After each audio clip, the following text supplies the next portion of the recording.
الله.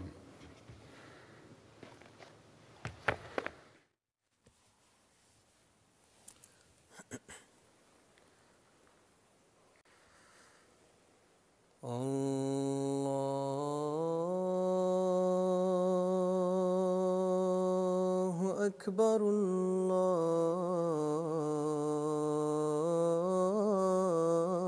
الله أكبر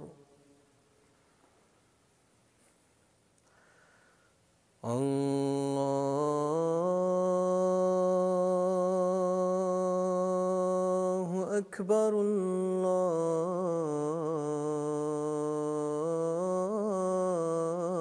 الله أكبر أشهد أن لا إله إلا الله أشهد أن لا إله إلا الله أشهد أن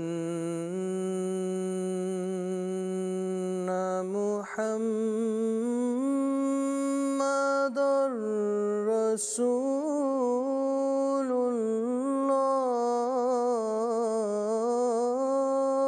الله أشهد أن محمدًا رسول الله حي على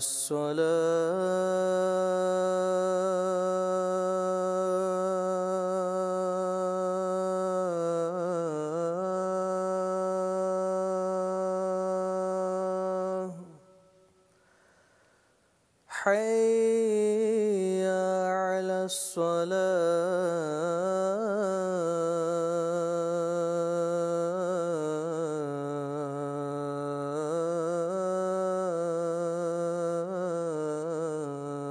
الصلاة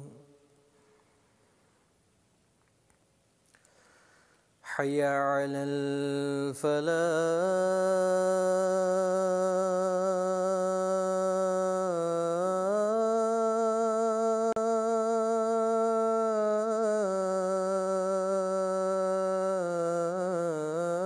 الفلاح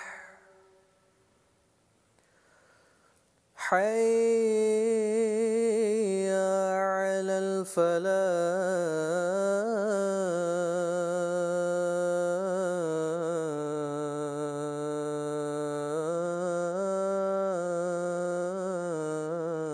الفلاح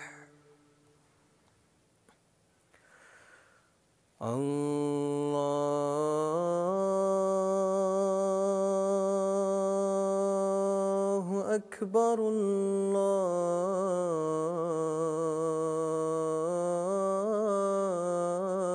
الله أكبر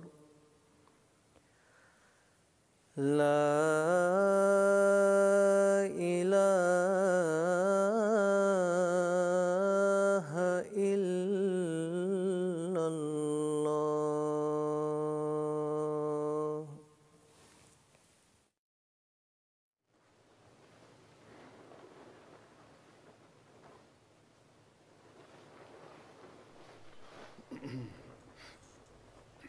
السلام عليكم ورحمة الله.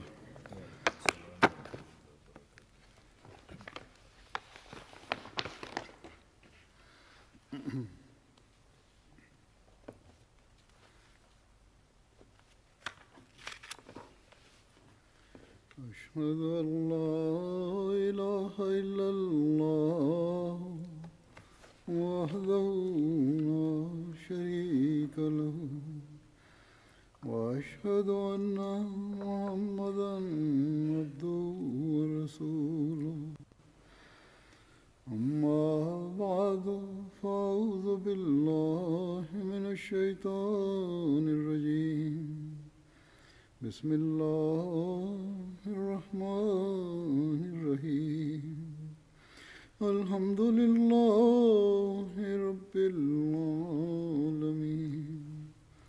الرحمن الرحيم مالك يوم الدين إياك نعبد وإياك نستعين اهدنا الصراط المستقيم صراط الذين أنعمت عليهم غير المغضوب عليهم ولا الضالين.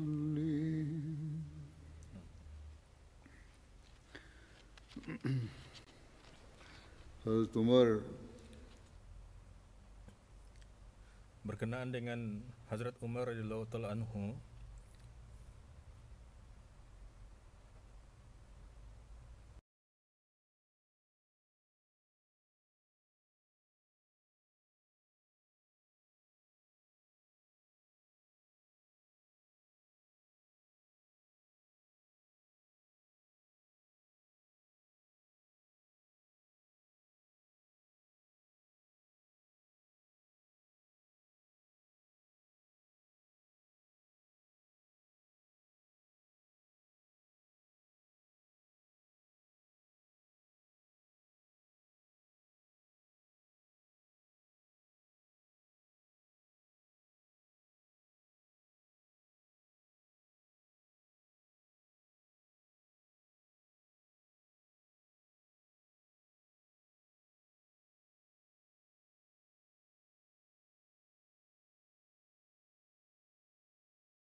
jadi beberapa orang memberikan pendapat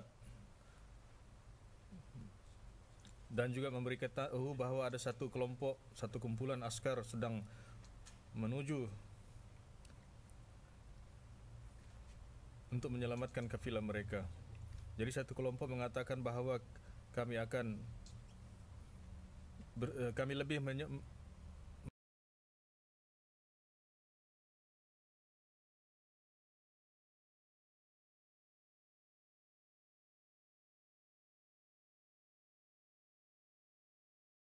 ada juga yang meriwayatkan bahwa ada yang mengatakan, ya Rasulullah, bahwa kita harus perlu menuju kepada kafilah pedagang itu, tinggalkan musuh-musuh itu. Pada waktu itu wajah Rasulullah SAW bertukar. Beliau mengatakan bahwa pada waktu ayat diturunkan, yaitu penyebabnya, inilah sebab penyebabnya, yaitu kama akhrajaka rabbuka baitika bil haq wa inna fariqum minal mu'minina lakarihun.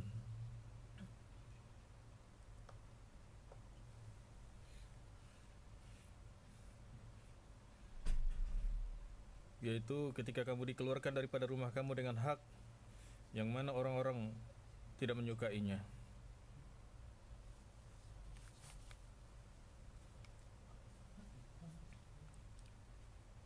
Pada waktu itu Hazrat Abu Bakar berdiri dan bercakap dengan sangat baik sekali. Kemudian Hazrat Umar berdiri, begitu juga sangat baik ucapannya. Kemudian Hazrat Miqdad dan berdiri dan berkata, yang mana Allah Ta'ala memberikan perintah kepada engkau, pergilah, kami akan bersama-sama dengan engkau. Demi Tuhan, kami tidak akan berbuat seperti umat Israel yang berkata kepada Musa, yaitu anta wa rabbuka inna hahuna yaitu pergilah engkau dengan Tuhanmu berperang, kami akan duduk di sini. Jadi kami tidak seperti itu, malah kami akan bersama-sama dengan engkau untuk berperang selagi kami masih hidup.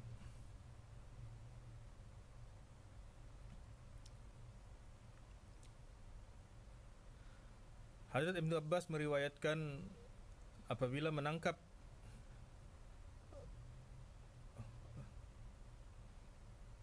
para musuh itu, maka Rasulullah sallallahu alaihi wasallam berkata kepada Hazrat Abu Bakar dan Umar, "Apa pendapat kamu tentang tahanan ini?" Hazrat Abu Bakar berkata, "Wahai Nabi Allah, mereka itu pakcik dan juga keluarga kami.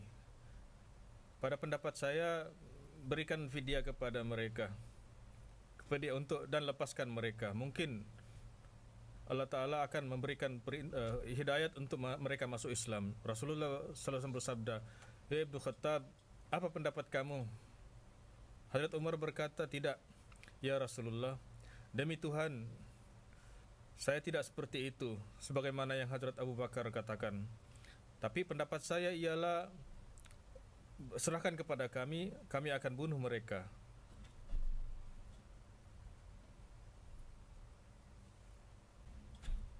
Ya, ini serahkan kepada Hazrat Ali, kepada saya, untuk kami bunuh, penggal leher mereka. Rasulullah sallallahu alaihi wasallam mendengar apa yang Hazrat Abu Bakar katakan dan tidak memberi perhatian terhadap apa yang dikatakan oleh Hazrat Umar.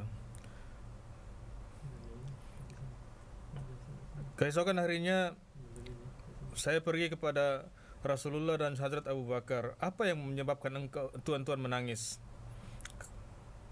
Kalau saya akan menangis sekali." Rasulullah SAW bersabda, "Penyebab saya menangis ialah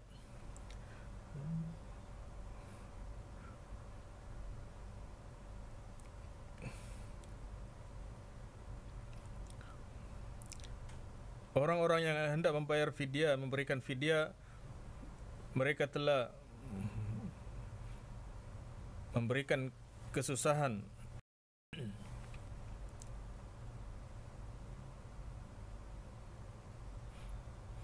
ya, ini tidak dibenarkan kepada mana-mana Nabi untuk menangkap atau menahan, yaitu di dalam ayat Al-Quran, yaitu rampasan perang, makanlah apa yang halal daripadanya. Ya, ini Allah Ta'ala telah memberikan rampasan perang itu di dalam hadis riwayat Muslim,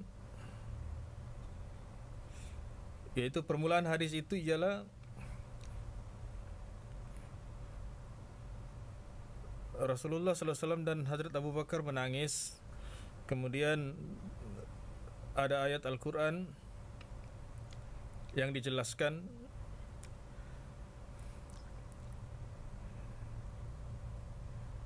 yaitu tidak jelas tentang penerangan ayat itu, tetapi riwayat itu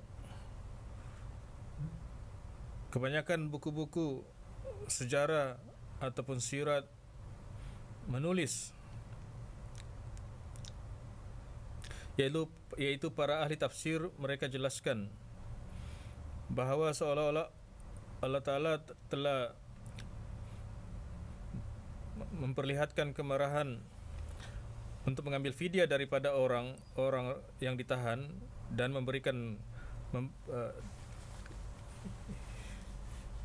yaitu tentang Hazrat Umar punya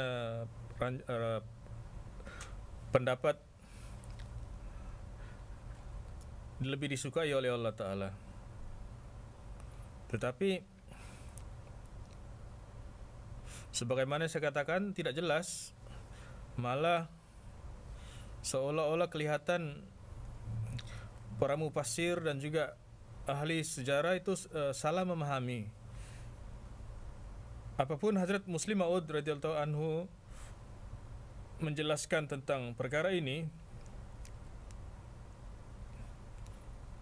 dalam note beliau yaitu menolak riwayat tersebut. Dan penjelasan Hazrat Muslim Maud kelihatan lebih benar, lebih jelas. Yaitu riwayat itu terjadi sebab untuk memberikan perhatian terhadap apa yang dikatakan oleh Hazrat Abu Bakar Umar. Hazrat Muslim Maud menjelaskan, dia itu daripada surah Al-Anfal, dalam menjelaskannya, sebelum Islam ada satu kebiasaan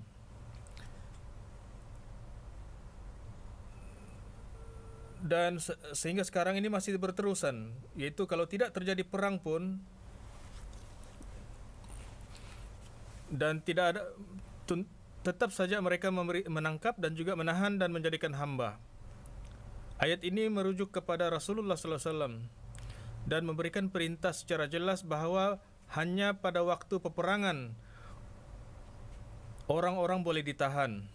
Tetapi jika tidak ada peperangan, maka tidak boleh menangkap orang untuk dijadikan sebagai tahanan. Jadi ayat ini disalah tafsir oleh orang, yaitu apabila orang-orang Islam pada perang Badar, beberapa orang tahanan Mekah ditangkap, Rasulullah meminta pendapat daripada para sahabat apa yang perlu dibuat. Hazrat Umar punya pendapat, yaitu mereka harus dibunuh. Hazrat Abu Bakar memberi pendapat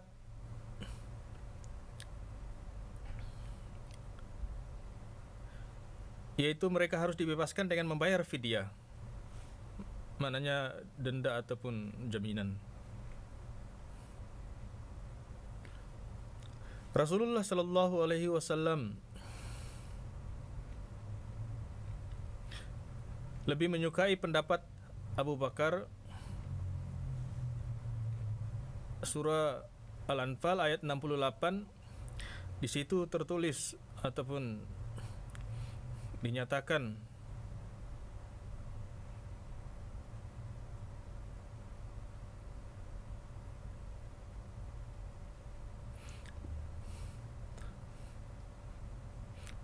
maka li nabi ayakuna lahu asra yuskina fil ard.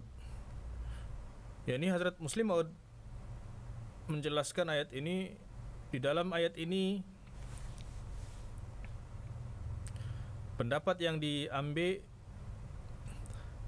ada perbezaan pendapat daripada Hazrat Abu Bakar dan Hazrat Umar, dan Rasulullah menyukai pendapat Hazrat Abu Bakar dan membebaskan tahanan dengan membayar denda. Tapi apabila turun ayat ini, seolah-olah Allah Ta'ala tidak menyukai amalan Rasulullah SAW, yaitu tahanan itu harus dibunuh sepatutnya dan jangan diberikan denda. Hazrat Muslim Maud menjelaskan bahawa penjelasan itu salah. Pada waktu itu Allah Ta'ala tidak pernah memberikan perintah bahawa musuh itu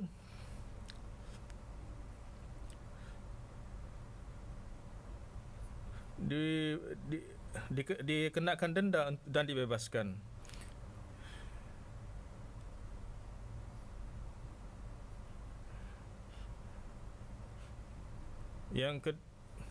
Hanya dua ayat yang mana Allah Ta'ala memberikan izin kepada orang-orang Islam supaya mengambil daripada harta rampasan itu, dan itu dibenarkan. Dan tidak pernah terfikir oleh sesiapa bahawa Rasulullah sallallahu alaihi wasallam, Allah Ta'ala tidak menyukai apa yang Rasulullah sallallahu alaihi wasallam katakan. Jadi penjelasan itu salah, dan penjelasan yang benar ialah di dalam ayat ini ada perintah yang benar, yang penting, yaitu tahanan itu boleh ditangkap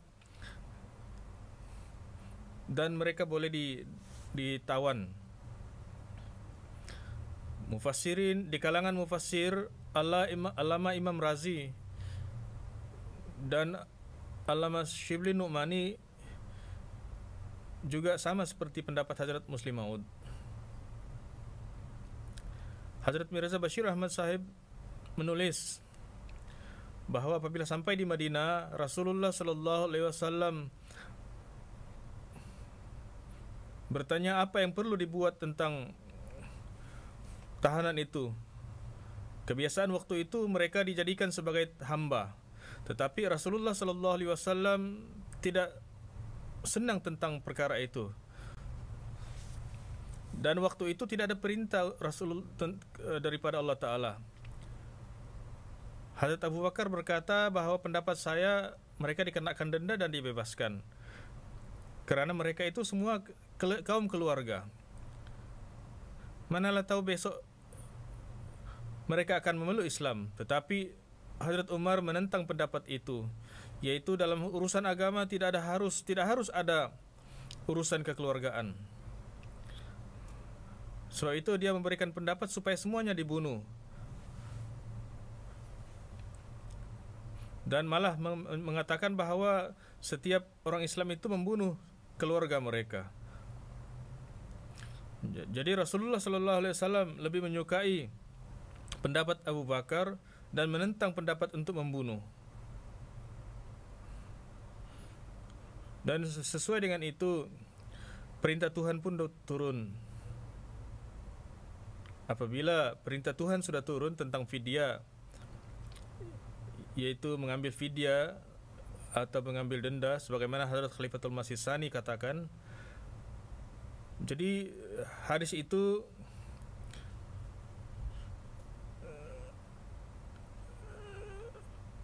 semacam satu perkara yang mengherankan apabila hadis itu dijadikan asas sebagai penyebab menangisnya Rasulullah dan juga Hazrat Abu Bakar.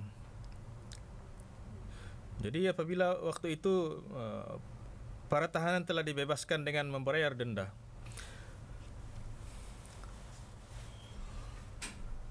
Hazrat Umar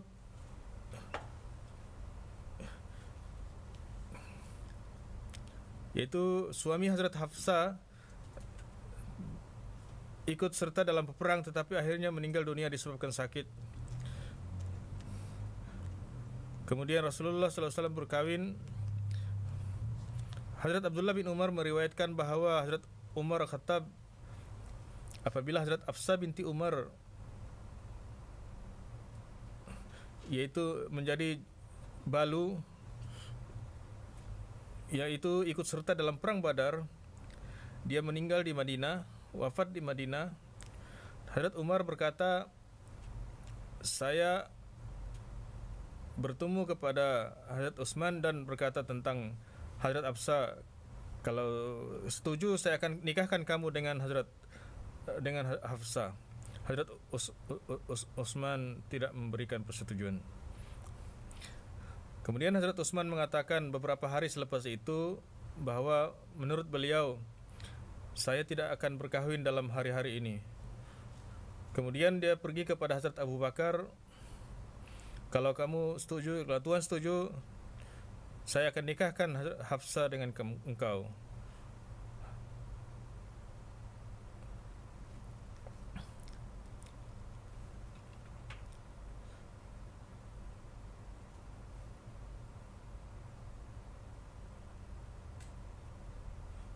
Kemudian Rasulullah sallallahu alaihi wasallam Hazrat Hafsah se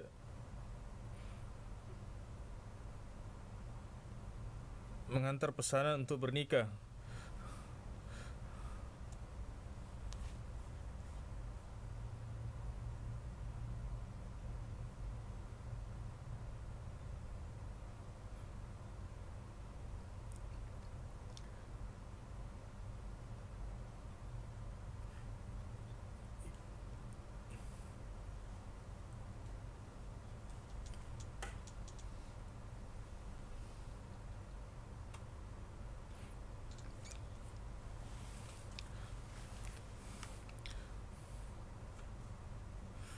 Yaitu Hazrat Abu Bakar sudah mendapat tahu bahawa Rasulullah sallallahu alaihi wasallam telah menyentuh berkenaan dengan Hazrat Hafsah. Sebab itu dia tidak memberikan jawaban persetujuannya. Tetapi apabila telah jelas tentang pesanan Rasulullah sallallahu alaihi wasallam, barulah dia memberikan jawaban.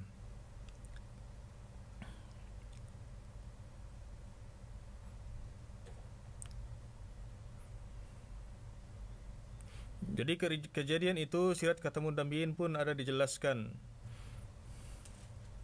bahwa ada putri Hazrat Umar, yaitu Hazrat Hafsah, yaitu Hunaiz, yang ikut serta dalam perang Badar. Ketika selesai perang Badar, suaminya telah sakit dan tidak sembuh dan meninggal dunia selepas beberapa lama. Waktu itu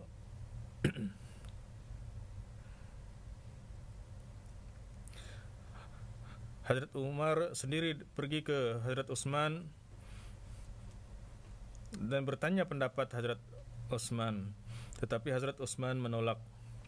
Kemudian Hazrat Umar pergi kepada Hazrat Abu Bakar, tetapi Hazrat Abu Bakar juga berdiam diri dan tidak memberikan apa-apa jawaban. Kemudian Hazrat Umar sedih, terganggu.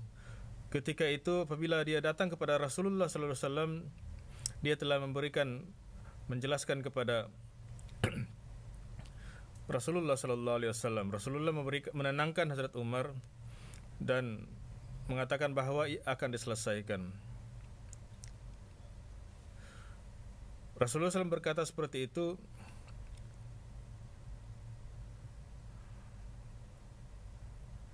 karena Rasulullah SAW telah memberikan penjelasan bahwa Hazrat Utsman akan dinikahkan dengan Hazrat Ummi Kalsum. Selepas beberapa lama Rasulullah SAW telah menikahkan Hazrat Utsman dengan putrinya. Jadi apa lagi yang lebih baik menggembirakan berkenaan dengan pesanan Rasulullah SAW untuk bernikah dengan putrinya.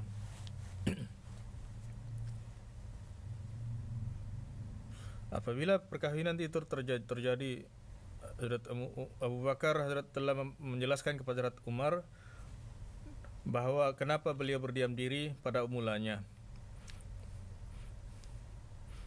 Tetapi dia berdiam diri karena dia telah mendapat tahu tentang niat Rasulullah sallallahu alaihi wasallam. Jadi pernikahan Hafsah satu yaitu merupakan putri Rasulullah sallallahu alaihi wasallam, yaitu sahabat yang paling agung selepas Hazrat Abu Bakar. Jadi hubungan yang ada di kalangan mereka itu untuk mengukuhkan lagi dan juga untuk menenangkan kesedihan yang berlaku pada waktu itu. Rasulullah sallallahu alaihi wasallam telah memikirkan supaya membuat perhubungan tersebut.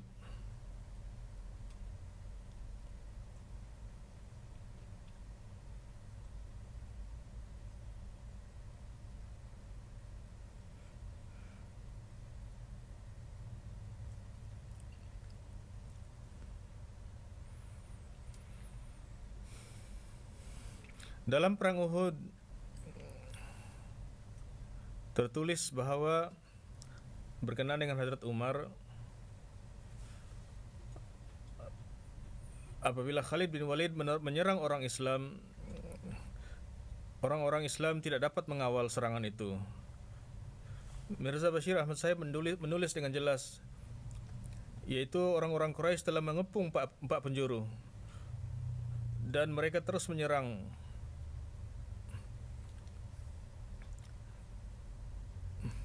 Tetapi pada mulanya memang orang Islam boleh mengawalnya, tetapi ada seorang prajurit daripada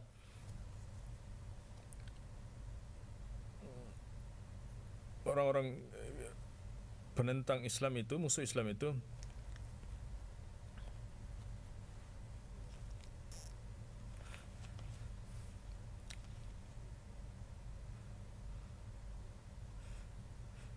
yaitu ketika pada mulanya pembawa bendera Islam itu telah terpotong sebelah tangannya, kemudian dia memegang dengan sebelah tangannya lagi, kemudian apabila kedua-dua tangannya telah terpotong, dia memeluk bendera itu. Tetapi apabila tidak dapat lagi mengawalnya, bendera itu dipegang oleh orang lain.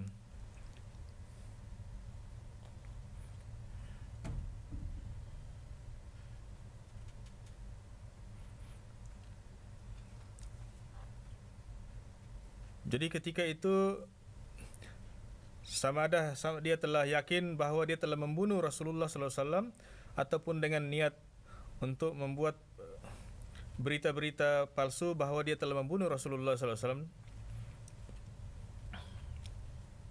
Akhirnya mereka menjadi porak-poranda.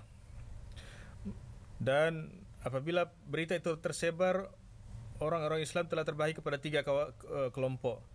Satu kelompok mereka yang mendengar kesyahidan Rasulullah SAW, tapi sangat sedikit kelompok ini, dan mereka telah meninggalkan medan peperangan.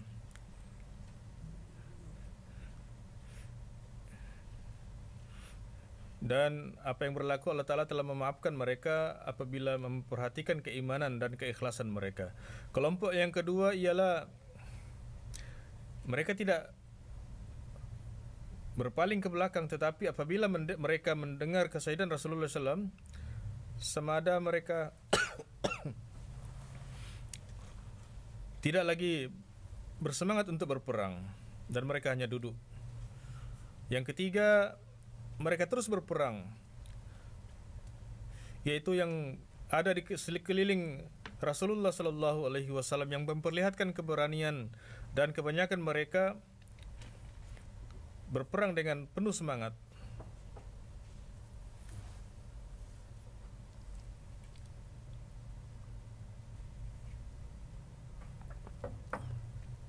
Jadi apabila mereka mengetahui bahwa Rasulullah SAW masih hidup, mereka berperang laksana orang gila, dengan penuh semangat bangun.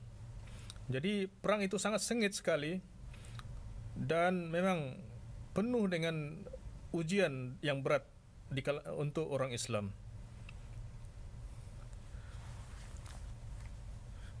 Yaitu sebagaimana dijelaskan tadi, apabila mendengar berita kesyahidan Rasulullah SAW, banyak para sahabat yang berpaling ke belakang, termasuklah Hazrat Umar, yaitu kecewa.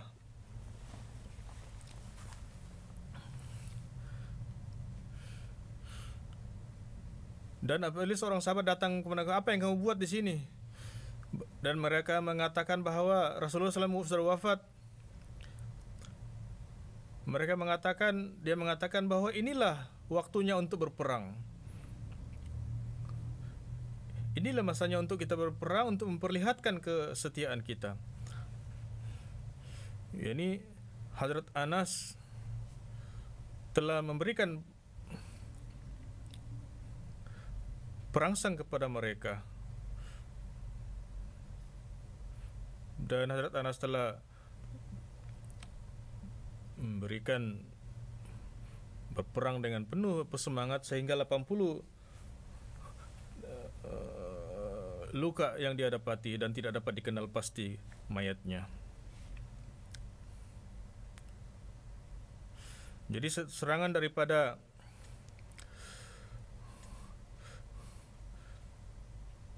yang dipimpin oleh Khalid bin Walid, dan Rasulullah waktu itu berdoa kepada Allah Ta'ala supaya jangan sampai musuh-musuh itu sampai ke tempat mereka. Dan Hazrat Umar datang dan telah menghalau musuh-musuh itu.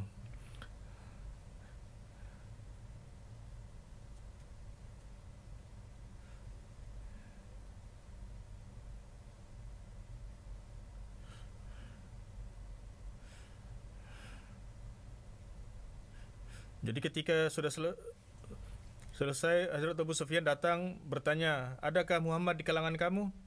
Mereka berdiam. Kemudian kepada kelompok lain dan bertanya, mereka berdiam diri. Dia mengatakan bahwa semuanya sudah meninggal dunia, sudah wafat. Kalau mereka hidup, mesti mereka akan menjawabnya. Tapi Umar datang dan mengatakan bahwa kami masih hidup. Abu Sufyan datang, dia mengatakan bahwa kami masih hidup. Hazrat Abu Sufyan mengatakan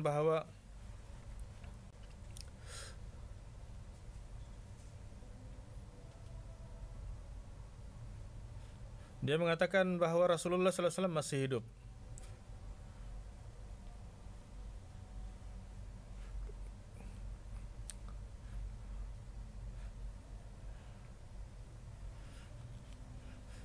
ketika nama berhala dilaungkan, para sahabat Rasulullah, para sahabat berdiam diri. Tetapi apabila para sahabat mendengar apabila Rasulullah SAW mengatakan bahwa kenapa kamu berdiam diri apabila nama berhala dikatakan. Jadi para sahabat mengatakan, apa yang kamu ucapkan?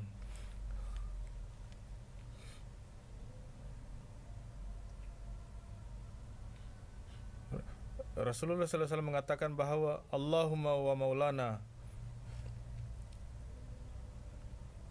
Al-Uzza itu apa? Kami ada Tuhan yang boleh menolong kami. Kemudian Abu Sufyan mengatakan bahwa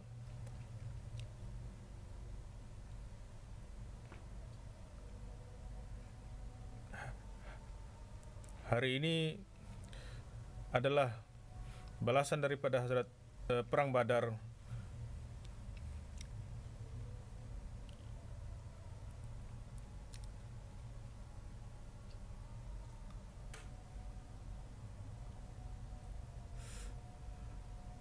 Jadi seorang sahabat mengatakan bahwa itu sangat bagus dan mereka pergi meninggalkan kawasan itu.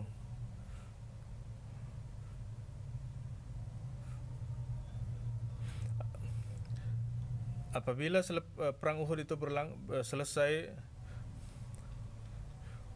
orang munafik dan juga Yahudi bergembira dan mengatakan Rasulullah sallallahu alaihi wasallam menginginkan kerajaan-kerajaan ataupun kesultanan. Itu tidak pernah terpikir, tidak pernah terjadi sebelum ini. Kalau tidak bersama mereka, maka sudah tentu mereka tidak akan ramai yang terbunuh.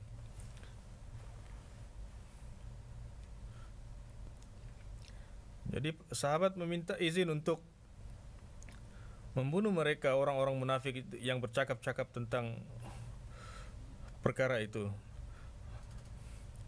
Rasulullah SAW mengatakan bahwa mereka meminta izin untuk dibunuh. Rasulullah mengatakan mereka itu juga mengucapkan kalimat,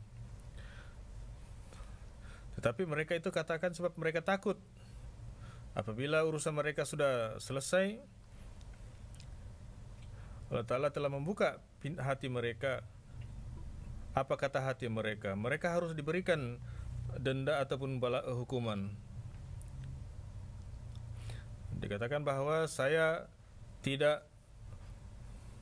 telah dilarang untuk membunuh orang yang memberikan kesyahidan, mengucapkan kalimat thayyibah atau kalimat syahadat. Jadi insyaallah akan disampaikan selanjutnya.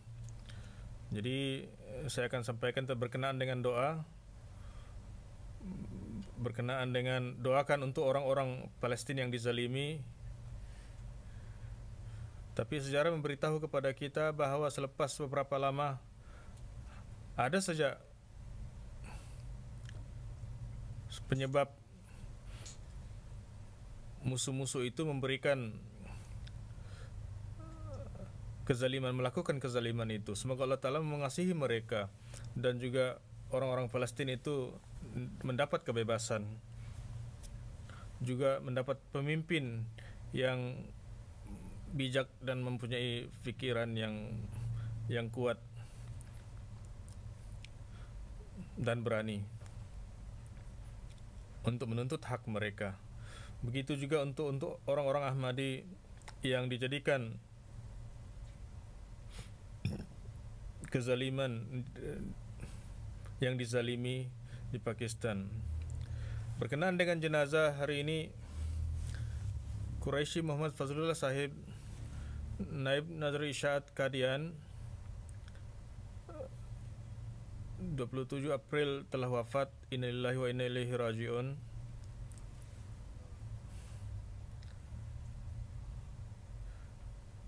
Moyang beliau Hazrat Munshi Sahabi Hazrat Masih Maud alaihi salatu wassalam,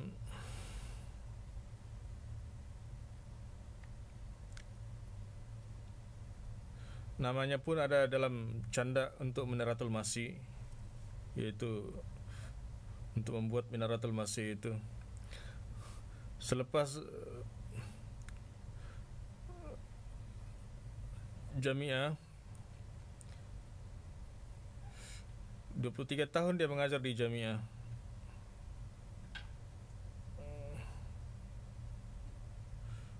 Maknanya dia telah berkhidmat 27 tahun 37 tahun.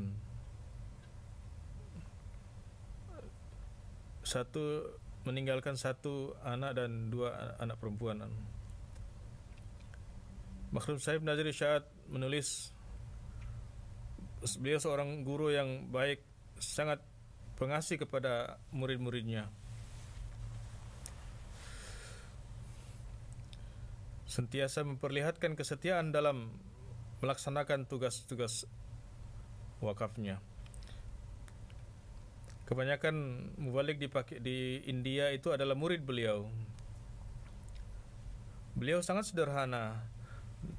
Dalam berkata-kata pun sangat sederhana. Kurang bercakap tetapi seorang yang sangat berilmu. Naib Sadar Khuddamul Ahmadiyah juga pernah dia sandang sebelumnya.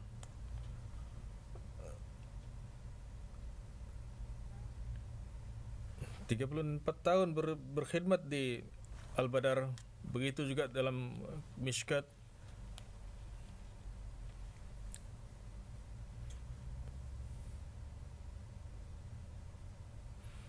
Computerized edition yang dicetak Rohani Khazain, beliau telah melaksanakan proofreading dan melaksanakan tugasnya dengan sangat baik sekali. Buku-buku Masih Maud yang lain juga, Berain Ahmadiyah dan yang lain-lain, Sat Bachchan dan sebagainya, beliau yang lakukan semakan proofreading.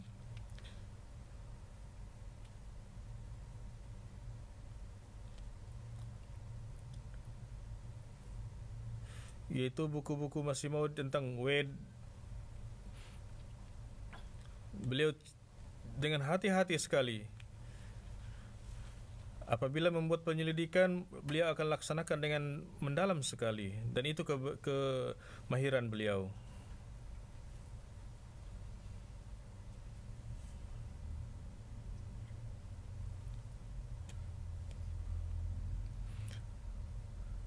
Selalu mengatakan bahawa buku-buku untuk Sikh dan juga Hindu ini sangat penting, sebab itu perlu diperiksa dengan halus sekali dan hati-hati. Al-Quran yang disemak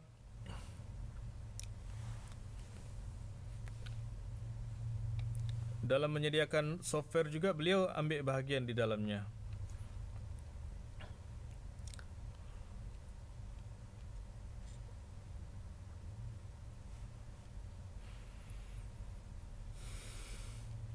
Siang malam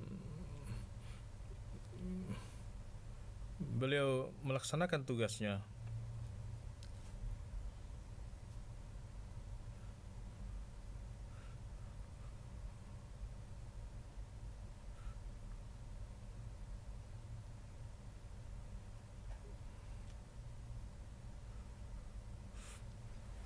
Begitu juga terjemahan Computerized Edition Melwi Sher Ali dan juga Mir Ishaq. Ini dalam penerbitan Al-Quran beliau ambil bahagian yang banyak sekali.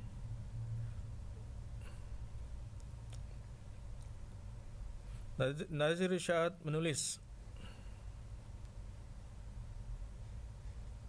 beliau adalah guru saya dan juga pakcik, berpangkat pakcik. Walaupun beliau naib, tetapi beliau penuh dengan kelemah lembutan dan keitaatan. Tidak pernah mengatakan bahawa saya ini ahli keluarga kamu dan sebagainya.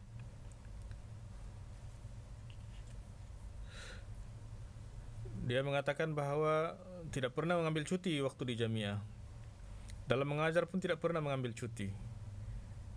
Semoga Allah Ta'ala meninggikan derajat beliau. Yang kedua, jenazah yang kedua, Syed Bashiruddin Mubalik Silsila. Ini juga di Kadian, 83 tahun telah wafat. Innalillahi wa inna ilaihi raji'un.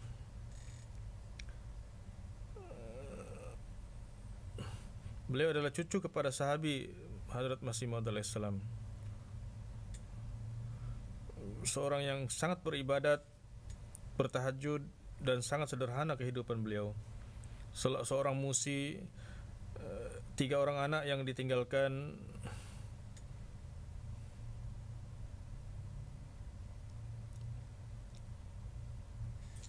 dan ketiga-tiganya mereka bekerja di pejabat di anjuman.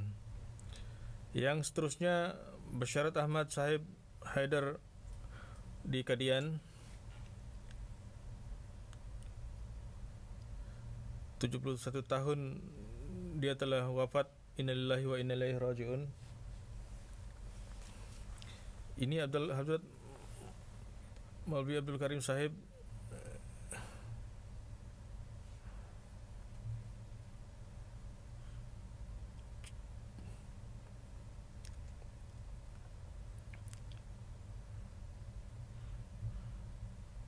itu adalah cucu kepada Hadrat Abdul Karim Sahib, yaitu sahabat Masih Maud alaihissalam. Dia mewakafkan kehidupannya. Dia datang dari Karnataka ke Kadian dan masuk ke dalam Madrasah Ahmadiyah dan bekerja di berbagai pejabat di sana. Beliau juga dilantik sebagai Incharge Rishtanata dan telah berkhidmat sebagai selama 46 tahun.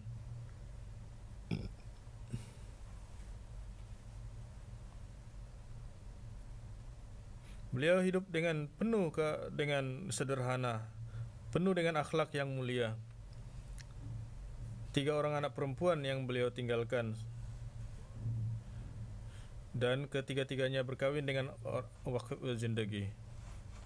Yang seterusnya, Mukarram Dr. Muhammad Ali Khan Sahib, Amir Jemaat Ahmadiyah Peshawar, 87 tahun beliau wafat. Innalillahi wa inna ilaihi raji'un.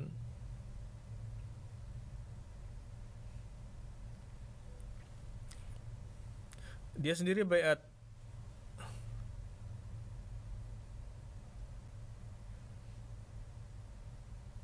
Dikatakan bahwa saya duduk di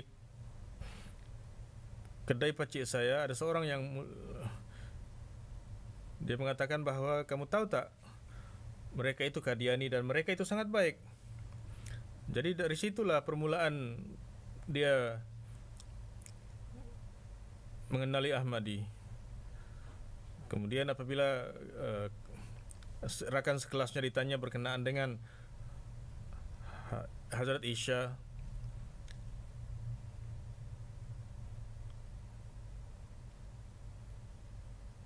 jadi dia mengatakan dia sudah ditablik, di bawah Commission House dan diberi pengenalan tentang jemaat. Ada seorang murabbi di sana memberikan penjelasan.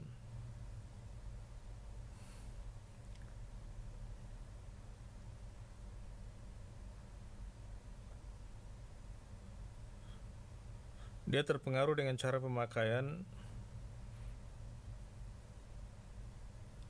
dan dia diberikan buku Dakwatul Amir. Pada waktu itulah dia setelah menghabiskannya dan dia dapat tahu bahwa jemaat itu benar, dan dia telah baiat pada tahun 1974. Khalifatul Masih Salis telah menerima baiatnya. Apabila dia menjadi Ahmadi, telah berlaku masalah, dia telah ditangkap dan dikatakan kepadanya, tinggalkan Ahmadiyah. Sama ada tinggalkan Ahmadiyah ataupun kamu akan dibunuh. Jadi waktu itu college naib chancellor university itu Khalid Khan itu, Dia datang ke sana dan melepaskannya.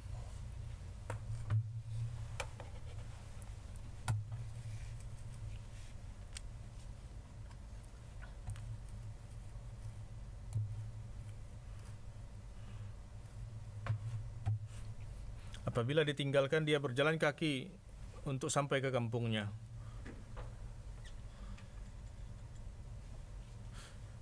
Kenapa kamu meletakkan dirimu dalam kesusahan dan memberikan nama buruk kepada kami? Kemudian perbahasan berterusan dengan bapaknya. Jadi disebabkan keadaan itu, pelajarannya tidak dapat diteruskan, tetapi jemaat tetap dalam hatinya. Bapaknya satu kali katakan bahwa tinggalkan Ahmadiyat. Dia mengatakan ada satu saja caranya, yaitu satu cara jahatnya, yaitu apabila kamu hantar makanan kepada saya, simpan racun, letakkan racun di dalamnya, saya akan meninggal dunia. Hanya itu saja cara untuk saya tinggalkan Ahmadiyat. Apabila bapaknya meninggal dunia, dia telah datang ke sana, tetapi dia tidak ikut menunaikan salat jenazah. Dia mengatakan bahwa saya utamakan Hazrat Masih Maud alaihi salatu wassalam, yang lain saya tinggalkan. Begitu juga ibunya mengatakan, kamu bukan anak saya. Dia juga telah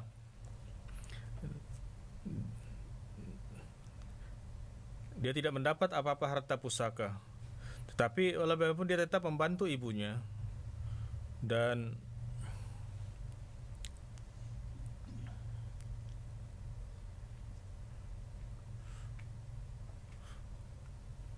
paciknya, dia selalu datang ke sana dan membantu dari segi keuangan. Begitu juga apabila meninggal dunia, dia juga tidak solat jenazah. Begitu juga adiknya pun masuk jemaat. Kemudian orang ramai sudah menolaknya. Bagaimana anak ini? Dia katakan bahwa dalam soal jemaat, sebab itu saya tidak dirikan solat jemaat. Jadi semangat beliau sangat tinggi.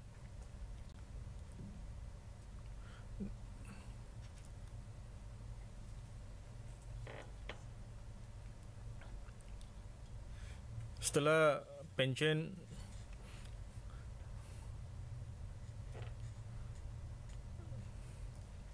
dia bekerja di bagian jahitan.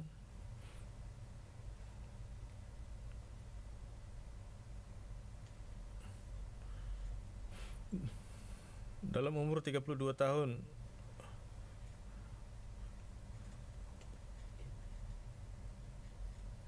(1985) beliau dilantik sebagai Board of Director Waqf Jadid.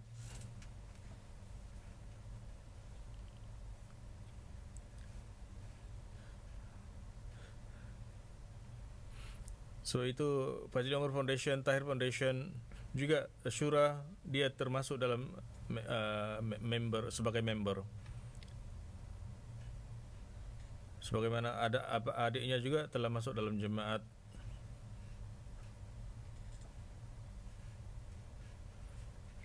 Syamsuddin Khan Sahib, beliau tinggalkan satu anak lelaki dan 3 anak perempuan. Anaknya Waqfino, dan sekarang di Tanzania sebagai Humanity First di Tanzania, berkhidmat di sana.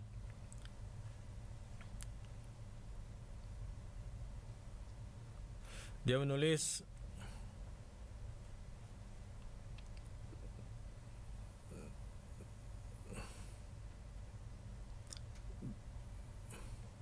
beliau tidak pernah menceritakan tentang keuangan, harta benda dan sebagainya. Sentiasa hidup dengan penuh kesyukuran dan penuh kecukupan. keyakinan sentiasa sangat tinggi kepada Allah Ta'ala untuk menolongnya. Hubungan dengan khilafat, dengan itaat sangat agung. Kecintaan kepada Hazrat Masih Imam Mahdi juga sangat tinggi. Ketauhidan Allah Ta'ala sangat beliau pegang. Beliau bersedia untuk membuat segala pengorbanan. Maknanya dalam setiap kebaikan itu dia sangat cemerlang. Yang seterusnya ialah Muhammad Rafiq Khan Rabuah.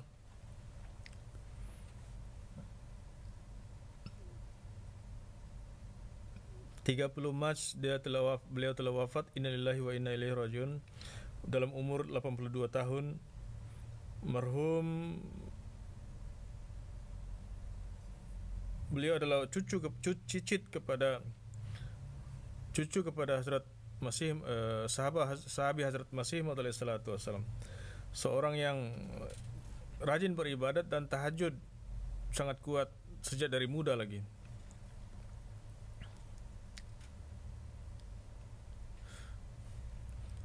Pada akhir kehidupan beliau sakit di hospital. Beliau meniatkan Al-Quran dengan baik sekali di Abu Dhabi.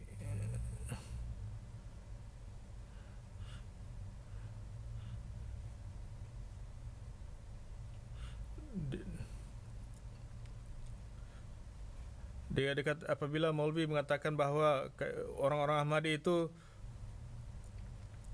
wajibul qatl, ini wajib dibunuh, dia mengatakan dengan tegas bahwa saya Ahmadi, marilah bunuh saya.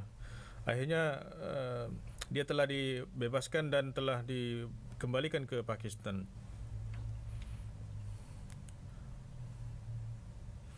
Begitu juga dalam program MTA beliau sangat memberikan peranan.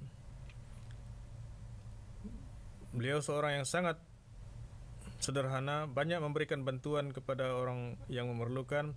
Dia seorang musi. Dia meninggalkan 2 anak laki-laki dan 4 orang anak perempuan. Yang seterusnya dari Australia, Hazrat Yunus Sahib, 24 Mac telah meninggal dunia disebabkan lemas di dalam air. Beliau seorang khadim yang sangat berkhidmat.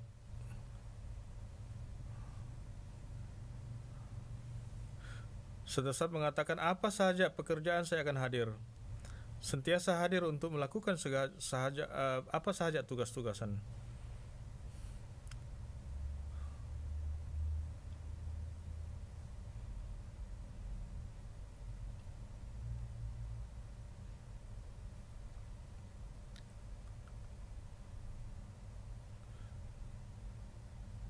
Beliau masih belum berkahwin lagi.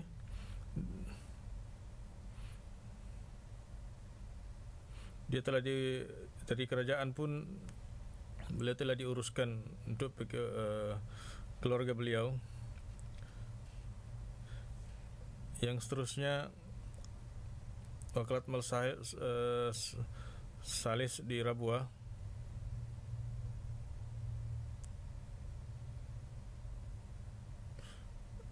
Ayah kepada seorang engineer kita di sini. Beliau meninggal dalam usia 77 tahun. Dia seorang sekretari terbiat, juga Zaiman Sarullah, seorang yang tahajud, nafal-nafal. Beliau banyak katakan, beliau seorang musi. Beliau meninggalkan seorang istri dan 2 anak perempuan dan 3 anak laki-laki. Yang seterusnya Rafiq Aftab Sahib UK, itu anak bapa kepada Faruk Ahmad Sahib. Bulan lepas dia telah meninggal dunia dalam 80 tahun lebih. Innalillahi wa inna ilaihi rajiun. Faruk Sahib menulis, bapak saya seorang yang sangat mulia, sangat penyayang dan berakhlak mulia. melayan tetamu dan juga memuliakan orang. Dan banyak orang yang telah memberikan kesaksian tentang kebaikan beliau. Beliau selalu menegaskan kepada anak-anak supaya rapat dengan khilafat. Yang seterusnya, Muhtaramah istri kepada Mirza yang telah wafat pada bulan yang lepas, innalillahi wa inna ilaihi rajiun. Ini juga daripada keturunan sahabat.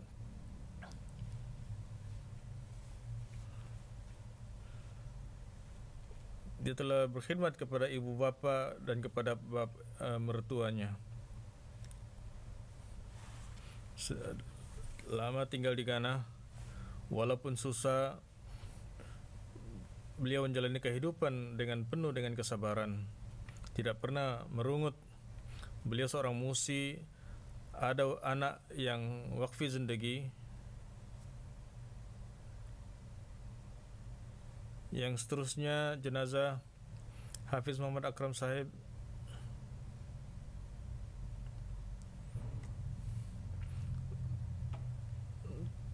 Tahir Hart di bulan ini telah meninggal dunia. Innalillahi wa inna ilaihi rajiun di Tahir Hart.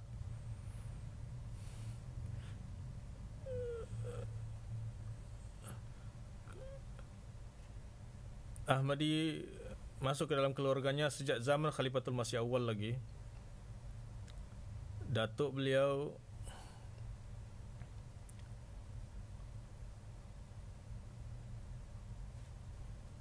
telah baiat, tidak baiat secara tangan tetapi melalui surat.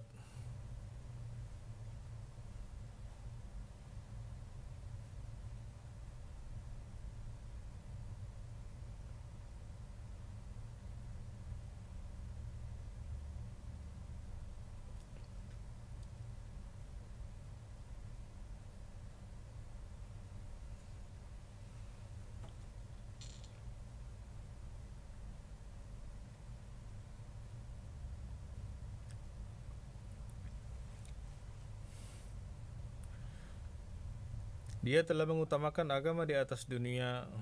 Beliau seorang musi. Hisa Jaidat juga dia telah lunaskan semasa kehidupan beliau. Di Faisalabad dia telah banyak mengajar anak-anak Al-Quran. Anak-anaknya juga ada yang hafiz Quran. Yang seterusnya, Chaudhry Nuri Ahmad Sahib 82 tahun telah meninggal dunia beberapa hari sebelum ini. Anak seorang darwish dari Kadian yang paling tua. Dua anaknya telah menjadi wakfi zindagi. Dia seorang prinsipal di Liberia dan seorang yang di Ghana, seorang mubalik.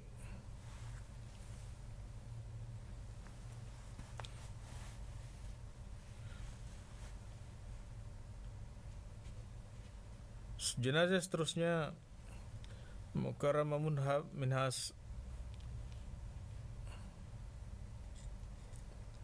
dalam usia 75 tahun telah meninggal dunia bulan lepas. Innalillahi wa inna ilaihi rajiun. Seorang anaknya sebagai mubalik mengatakan bahawa beliau sangat mulia, sangat cinta kepada khilafat, banyak membantu orang-orang miskin.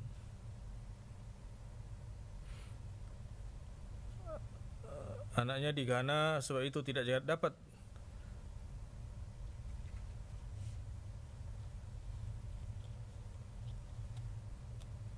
semoga mereka ditinggikan derajat oleh Allah Ta'ala. Selepas solat Jumaat ini, saya akan pimpin solat jenazah gaib untuk mereka semua.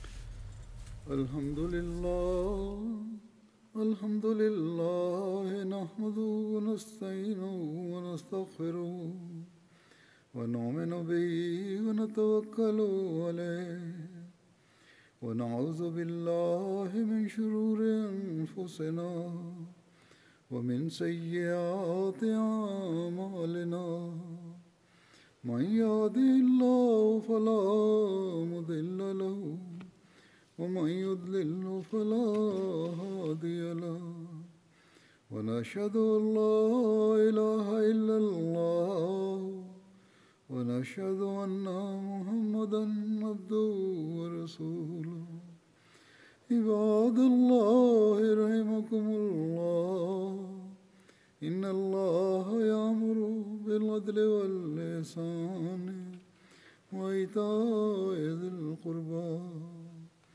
وينهى عن الفحشاء والمنكر والبغي يعظكم لعلكم تذكرون اذكروا الله يذكركم وادعوه يستجب لكم ولذكر الله أكبر.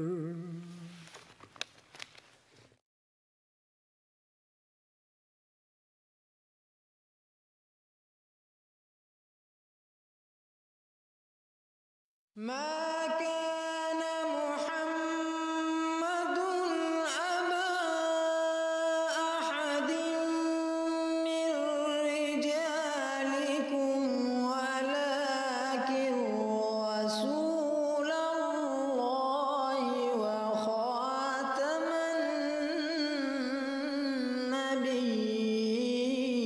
النبيين.